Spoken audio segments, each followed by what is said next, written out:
Hi, I'm Brock. Pavel. I'm Brandon. Number. And today we're going to be presenting to you Celsius Holdings Incorporated. I'm sure if you've been around campus, in the gym, at the grocery store, you've seen this logo. It's becoming an upcoming brand. It's pretty established already, but it's definitely growing. And today we're going to cover the marketing strategic analysis of them and the frameworks of their PESTLE, SWOT, STP, 4P, and marketing trends. To begin, here's a little overview of them. They're established in 2004 in Boca Raton, Florida. They're a U.S.-based company, so that's why they're there. And they try to differentiate themselves with a clean label. They try to be sugar-free, avoid preservatives, and they have this Meta Plus blend, they call it. It's their proprietary formula that's driven to support metabolism and the thermal dynamics of your body system. And their growth momentum, as I said, it's very fast expanding. They're trying to become one of the biggest brands in the industry, and their distribution footprint is growing across all their channels, and they're trying to shift perception from stimulant to a functional tool. So to begin, their corporate vision is to become that leading brand, and they want to do that with their mission, and to do that they're providing innovative functional energy beverages that help consumers live fit and active lives. And through that mission they're using science-backed ingredients, clean ingredients, and that lifestyle branding, and they do that with their core aspiration, once again transforming the energy drink industry and shift that perception away from those sugar-heavy stimulant drinks towards functional beverages to support that overall wellness. And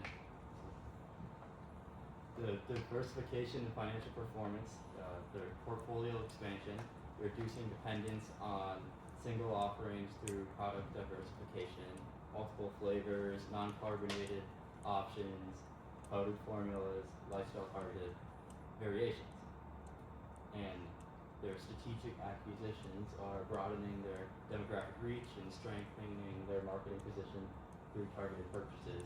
For example, they bought this company behind Pavel right here for about $1.8 billion, which is a lot of money, but they find it valuable. Their global expansion is becoming international. They're growing beyond just the U.S., and they're trying to become that worldwide leader in that beverage market. Their annual revenue is $1.36 billion, and they are a high growth company. Some potential challenges they will have, though, is that stock market volatility, that acquisition integration with combining those companies in that purchase, and the operational cost pressures. All right, so to further understand the environment that Celsius operates in, we did a PESTLE analysis. So we start political. So as a growing company, we need to deal with a lot of global regulations, a lot of laws and stuff like that, especially being in the food industry. Then economic, due to being a premium product, they're priced a little bit higher, so they can be sensitive to economic downturns when people don't want to be spending that kind of money. They'll go for the cheaper alternative. Social dynamics. So many consumers, especially the younger generation, they don't really like the traditional energy drinks anymore, and they're looking for cleaner, healthier stuff, which Celsius can provide. And Celsius, for technology, they use a lot of digital marketing, with a very big presence online, and they have a very wide network of influencers across multiple social media apps that promote their product. And also with the expanding e-commerce, they're able to sell directly to the customer now.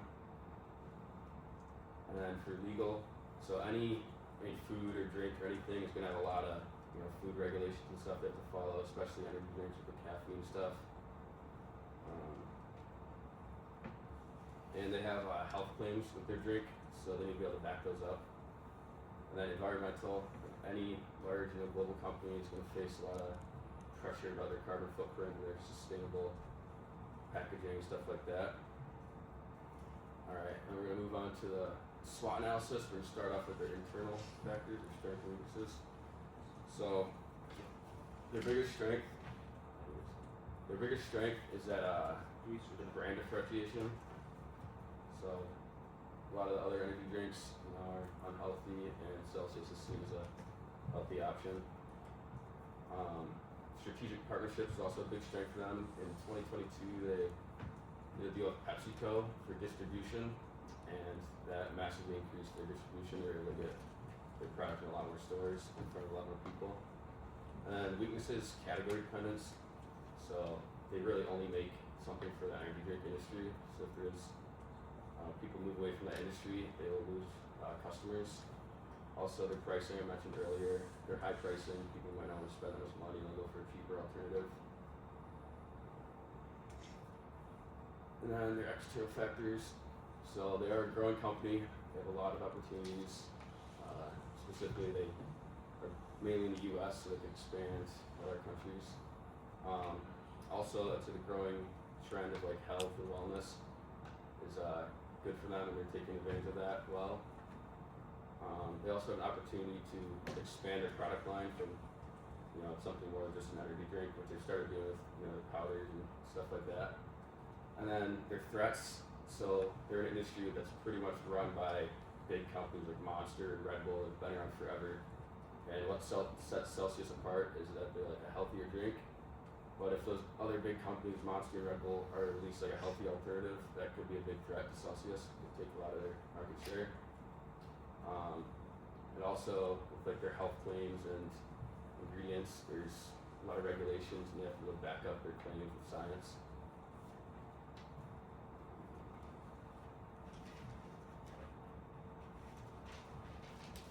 So, their primary demographic is to like millennials and Gen Z, so like roughly like college to young adult audiences who live in, because of their price range, they're gonna primarily sell to people in like middle income. And the company primarily sells to individuals in the United States, so they haven't done much internationally as of yet. They also target people who like work out and stuff as like a health-based company, and yeah,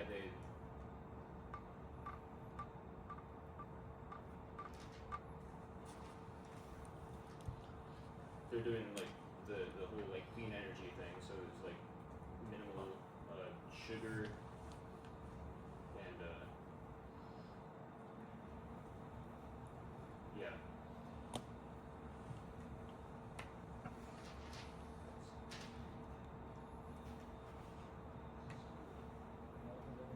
So the positioning strategy of Celsius is they kind of have like this whole like live fit thing. Like when you think of the words live fit, you think of a healthy lifestyle and all that. And they want this wellness minded kind of like active lifestyle. And that's kind of positioning is they want to grow the market of healthier lifestyle and people in that said thing.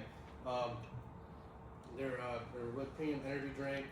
Without being like crazy expensive, I think you can get a can anywhere between $3 or $4 depending on the price or the size. Like they just recently had like a 16-ounce size come out not too long ago. It has about 260 milligrams of caffeine, which is quite a bit. So you can be definitely wired drinking that. You go on your run or whatever, things like that. Their difference, like I said, is their zero sugar. That's the main thing they go for. Is the zero sugar, where like Monster and Red Bull, like you got about 30 to 50 grams of sugar in that one drink, and anywhere between 300 calories to like 240 per can. That's quite a bit. Where Celsius, they kind of strive off of like the 5-10 calories per can. You're getting all these vitamins, these things that boost your metabolism, and their proprietary blend, and all that stuff.